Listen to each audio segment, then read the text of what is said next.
Inside, shall we? Here is the inside of the door. I made a custom little curtain with coordinating colors. And as you open the door, to the right is the bed, the main bed. Now this bed, I extended it so that it's bigger than an extra large twin, but it's not quite a full size. My husband and I actually have a bed this size in our camper that we take camping, and it fits us fine. We sleep close, but we sleep fine. Up above it is a bunk. That'll sleep one adult or two kids, and like two younger kids. If you don't want this bunk up, it will fold up, and you'll see a little hole on the side of the wall right there. So you can fold this up and it locks into the side, and you have a lot more headroom if you're not going to be using the bunk. Or you can use the bunk to store your suitcases or whatever you'd like. Now down below, I actually have this battery out just for a show. That is connected to the water pump that supplies the fresh water for your sinks in the kitchen and the bathroom, as well as the toilet for flushing. Now that gallon is 25 gallons. It's brand new, and there's a brand new pump, so that should last a really long time.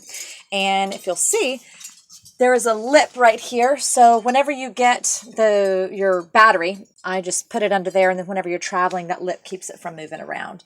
And I also put some little bins right here and here to accommodate for more storage for more storage space, excuse me. So here's a little dinette set, and the table does not fold down just because the dinette set is a little bit smaller, so it wouldn't really make a full bed if I would have made it to be able to fold down. So that's why I opted not to do that. Now above the dinette, you have two cabinets for extra storage. All of the lights, I replaced all of the lights, and that's because in vintage campers, sometimes the lights can be salvaged, sometimes they can. And in this particular camper, I just didn't feel safe leaving the original lights there. But in addition to all the lights being replaced and updated, all the electrical has been updated as well. We're turning around here. I thought the little wind chime was kind of cute, so I added that. There's another little storage space underneath there. And here is looking towards the back of the camper. You've got your kitchen right here with the glass tile backsplash. The fridge is newer. It gets really cool. Freezes fine. And this is neat. This is a little slide out either cutting board or just extra counter space for when you're cooking. The cabinets up above, you got two large cabinets for storing your food. And I put a little touch light. I thought it was a little bit dark in the kitchen, and so I added the touch light under there, which really brightens up when you're cooking. And the stove runs off of propane, and it works great. The oven works great. No problems at all with the stove or any leaks in the propane lines or anything like that. I added a chef's magnetic holder. For camping, I found the magnetic holders really handy for your knives, spatulas, or for me for the propane, the little lighter right there.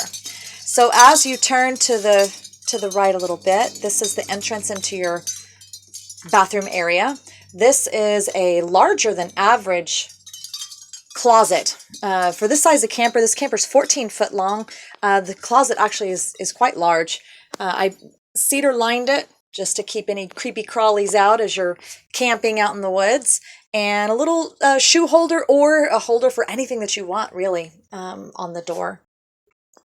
And here is the kitchen. I did a little tile inset there.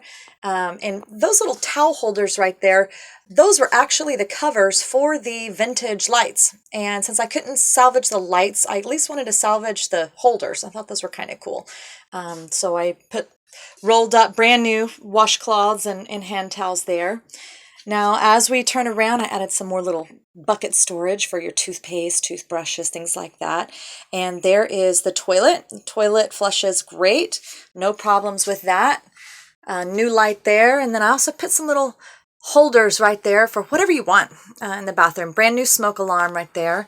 And then as your washcloths or hand towels get wet, you can just hang them on the hooks and let them dry there. So now we're going to turn around and look at the camper from the back of the bathroom. And here you go. You should have seen it before. It was absolutely dreadful and dark and dingy, and now it is completely vintage Vogue.